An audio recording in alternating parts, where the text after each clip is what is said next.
नमस्कार दोस्तों, स्वागत है आपका एक बार फिर आज के मेरे इस वीडियो में। तो सरकारी बैंकों में दोस्तों एक जबरदस्त तेजी का माहौल है। साथ साथ आईडीबीआई बैंक भी साहब पर लगे हुए हैं, उछाले मार रहा है और आज तो ये 45 के ऊपर दोस्तों क्लोज होने में कामयाब हो गया है। तो इन्हीं सब बातों पर हम इस वीडियो के माध्यम से करेंगे चर्चा। आखिर क्यों सरकारी बैंकों में हो रही है इतनी जबरदस्त तेजी, साथ में आईडीबीआई बैंक में भी, और इस तेजी कितनी है टिकाऊ, और इस तेजी में हम करें तो क्या करें। देखो दोस्तों, सबसे पहली बात कि आखिर इन सरकारी बैंकों में तेजी क्यों हो रही है। तो तेजी का कारण मैंने आपको कई बार पिछली वीडियो में बता दिया है। देखो दोस्तों, हर मोर्चे पर आप सरकारी बैंकों पे फोकस कर रही है, हर मोर्चे पर, चाहे वो एनपीए रिकवरी का हो, चाहे साहब इनकी ढांचागत चीजों को सुधारने के लिए हो, जैसे मर्जर के रूप में सुधर सकती हैं।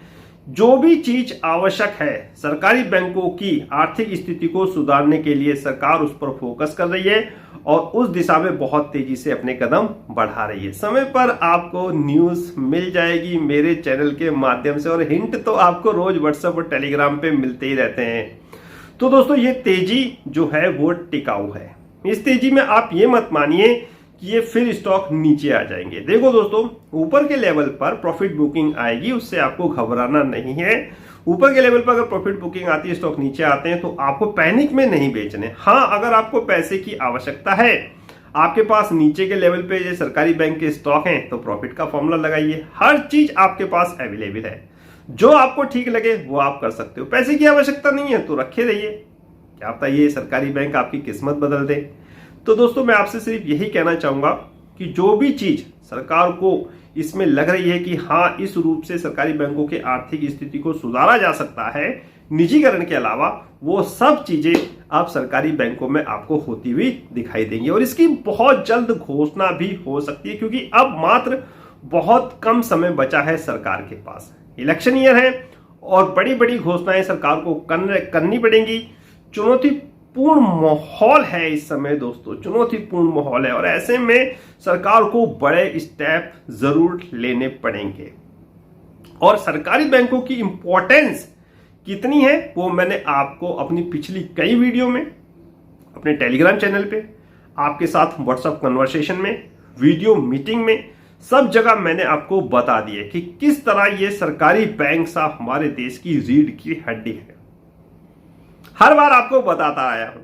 बहुत से कारणों से दोस्तों, जो आज हमारे देश की इकोनॉमिक्स इतनी मजबूत बनी हुई ना, इतनी विषम परिस्थितियों में, उसमें सरकारी बैंकों की बहुत अहम भूमिका है। वो एक लेख मैंने आज अपने टेलीग्राम चैनल पे लगाया था। अगर आप उसको पढ़ोगे ना तो आपको लगेगा हाँ, वाकई किस अनुपात में साहब ये लोग पैसे देते हैं और किस अनुपात में पैसे लेते हैं। यानी कि जो सरकारी बैंकों का जमा का काम है ना, पीएसबी सरकारी बैंक है, और जमा का जो ज्यादातर काम है, इन बैंकों की जान दोस्तों इन्होंने बचाई। नहीं तो और देशों के जाके देखिए हालात कितने खराब हैं। चलिए, वो मैटर नहीं है, वो मैटर हमें क्लास में व्हाट्सएप पे, टेलीग्राम चैनल पे डिस्कस करता रहता हूं। ओवरऑल मैं आपसे ये कहने वाला हूं कि ये रैली जो हो रही है ये टिकाऊ है और इसमें आपको पूरा विश्वास करना चाहिए। और अगर स्टॉक ऊपर के लेवल से थोड़ा सा नीचे आते हैं तो डेफिनेटली कोई दिक्कत परेशानी इसमें नहीं होनी चाहिए। थोड़ा कंसोलिडेशन करेंगे और फिर साहब ये ऊपर की यात्रा प्रारंभ करेंगे। तो ओवरऑल जो भी स्टेप सरकार को उठाने हैं वो बहुत जल्द इसकी घोषणा करेगी। यानी कि सरकार दोस्तों बहुत जल्द बहुत बड़ी घोषणाएं कर सकती हैं सरकारी बैंकों को लेकर, और इसीलिए इसमें एक तेजी जबरदस्त रूप से हो रही है। कोई भी बैंक हो, चाहे वो, मेरे ख्याल से जो मेरे बैंक हैं वो तो डेफिनेटली अपने टारगेट को हिट कर ही रहे हैं। कैनरा बैंक का 250 का टारगेट है, जो आपको मंडे को भी दिखाई दे सकता है। मेरे ख्याल से 244 के आसपास इसने आज का एक हाई बनाया। 200 का टारगेट मेरा इंडियन बैंक का था, 196 का इसने हाई बनाया। जो भी मेरे बैंक थे उन्होंने अच्छा खासा रिटर्न आपको जनरेट करके दिया। जो भी और भी बैंक है, यूनियन बैंक है, छोटा बैंक है, तो थोड़े थोड़े यानी कि धीरे धीरे बढ़ेगा। फिलहाल उसने 43, 42 के ऊपर क्लोजिंग दी है, तो डेफिनेटली एक अच्छा आगे जो 45 का टारगेट है वो यूनियन बैंक में निकल के सामने आता है। तो सरकारी बैंकों में तेजी को दोस्तों आपको होल्ड करना चाहिए, और इसमें अगर ज्यादा ही जरूरत है तो साहब प्रॉफिट का फॉर्मूला यूज करिए। सेकंड की बात मैंने आपको आंसर दे दिया है, जिसमें आप लोगों ने पूछा था कि सर हमारे पास है, हम क्या करें। मैंने आपसे कहा है अगर पैसे की आवश्यकता नहीं है तो बने रहिए, अगर पैसे की आवश्यकता है तो फिर आप इसमें प्रॉफिट का फॉर्मूला लगाइए। यानी कि आपके पोर्टफोलियो में दोस्तों जरूर सरकारी बैंकों के स्टॉक होने चाहिए। बहुत से लोगों ने बहुत सारी क्वांटिटी में ले रखे हैं ये स्टॉक और अब तो उन्हें अच्छा खासा प्रॉफिट हो रहा है, तो प्रॉफिट का फॉर्मूला लगा लीजिए। जितने स्टॉक बनेंगे वही मल्टीबैगर होंगे। तो दोस्तों इसीलिए मैं आपसे हमेशा कहता रहा हूं कि नीचे के लेवल पे सरकारी बैंकों में आपको निवेश करना चाहिए। बताइए आप 180 या 90 के आसपास मैंने कैनरा बैंक आपको कहा था, नहीं कहा था। 140-30 के आसपास मैंने इंडियन बैंक आपको कहा था कि भैया भर लो। थोड़ा समय पेशेंसली आपको होल्ड तो करना पड़ेगा। और अब देखिए साहब वही सरकारी बैंक है और आपको अच्छी खासी मेरे ख्याल से रिटर्न दे रहे हैं। बहुत से लोग मेरे पे कमेंट्स करते थे सर हम तो फंस गए, ऐसा हो गया वैसा हो गया। भैया कहाँ फंस गए आप लोग? सब्र है नहीं आप लोगों के अंदर? थोड़ा सब्र तो करा करो। कोई भी क्वालिटी स्टॉक अगर आपके पास है जो मैंने दिलाया है तो उसमें थोड़ा सा सब्र जरूर करना पड़ेगा दोस्तों। ऐसा नहीं है कि कोई भी स्टॉक आज आपने लिया तो कल को आपको करोड़पति बना देगा। थोड़ा सा उसमें कंपनी में समय देना पड़ता है, स्टॉक में थोड़ा सा समय देना पड़ता है। और जब साहब उसका समय आता तो देखिए आज मजगौन डॉग देखिए साहब एक ही दिन में 40-42 रुपए बढ़ा हुआ था।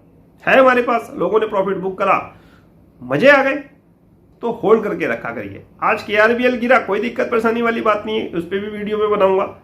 तो अगर सरकारी बैंकों पे आपकी राय पॉजिटिव है तो आप इनको होल्ड करके रखिए, अपनी क्वांटिटी के साथ बने रहिए।